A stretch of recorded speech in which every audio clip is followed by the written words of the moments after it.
ముఖ్యమంత్రి రేవంత్ రెడ్డి అధ్యక్షతన మధ్యాహ్నం 2:30 అసెంబ్లీ కమిటీ హాల్లో రాష్ట్ర మంత్రివర్గం సమావేశం కానుంది.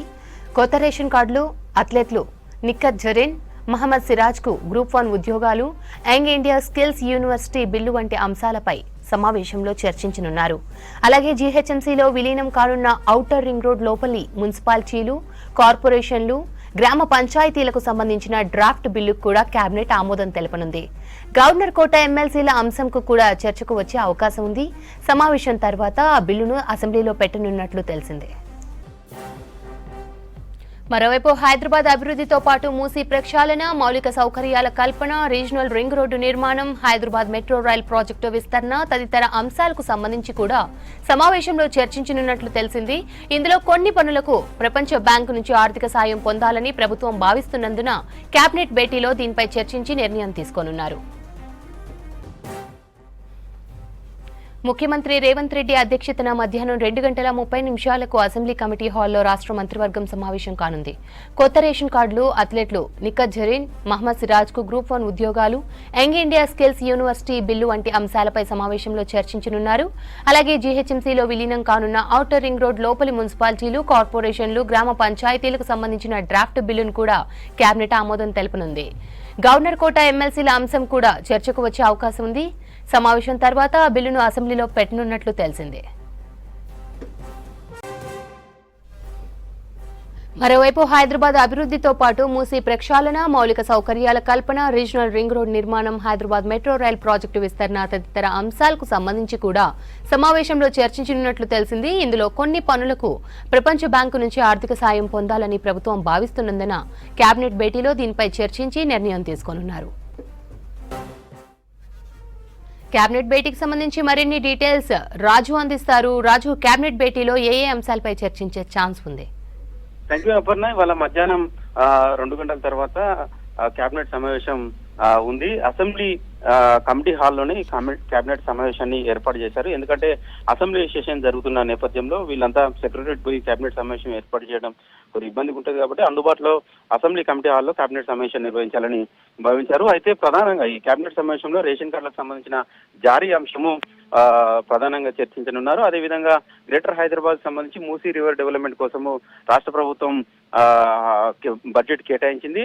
అందులో మూసీ రివర్ డెవలప్మెంట్ కోసం ఇంకా మరికొన్ని నిధులు కావాల్సి ఉంది కాబట్టి ప్రపంచ బ్యాంకు నుంచి వెళ్ళి నిధులు సేకరించాలని ప్రభుత్వం భావిస్తుంది. అది కూడా ఈ కేబినెట్ సమావేశంలో చర్చించే అవకాశం అయితే కనబడుతుంది. ఎందుకంటే మొన్న రీసెంట్ గా ప్రపంచ బ్యాంకు సంబంధించిన ప్రతినిధుల బృందంతో సీఎం రేవంత్ రెడ్డి చర్చలు జరిపారు.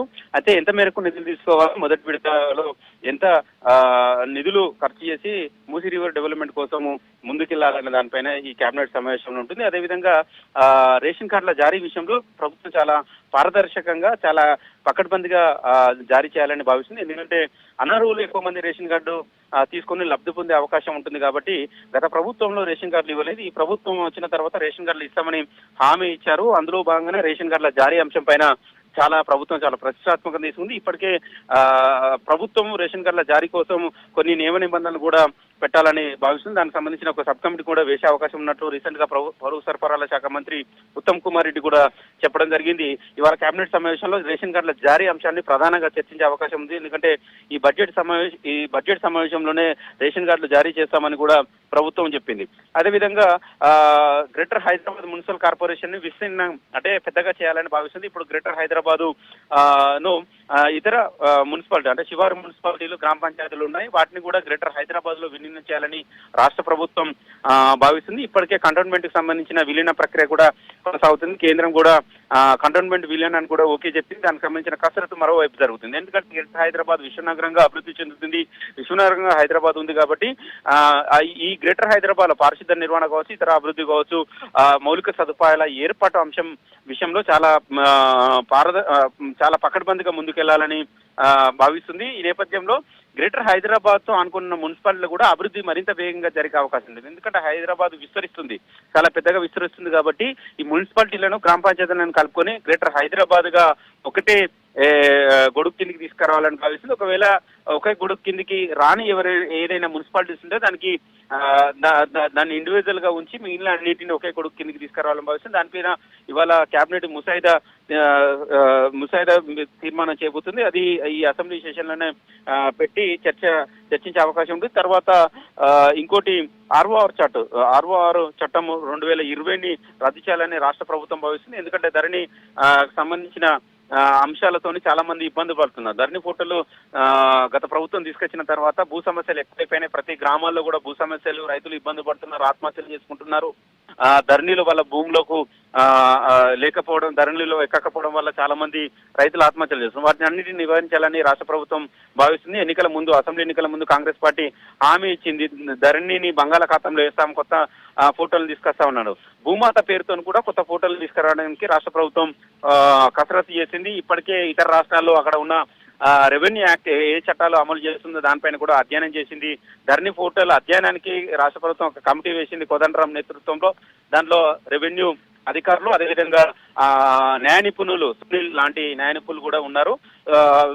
వాటి అధ్యయన కమిటీ ఇచ్చిన రిపోర్ట్ ను కూడా దానిపైన చర్చించి ఈ అసెంబ్లీ సమావేశంలో ఒక చట్టాన్ని పకడ్బందీగా ఒక రెవెన్యూ చట్టాన్ని తీసుకురావాలని భావిస్తుంది. అది కూడా ఈ కేబినెట్ సమావేశంలో చర్చించే అవకాశం ఉంది.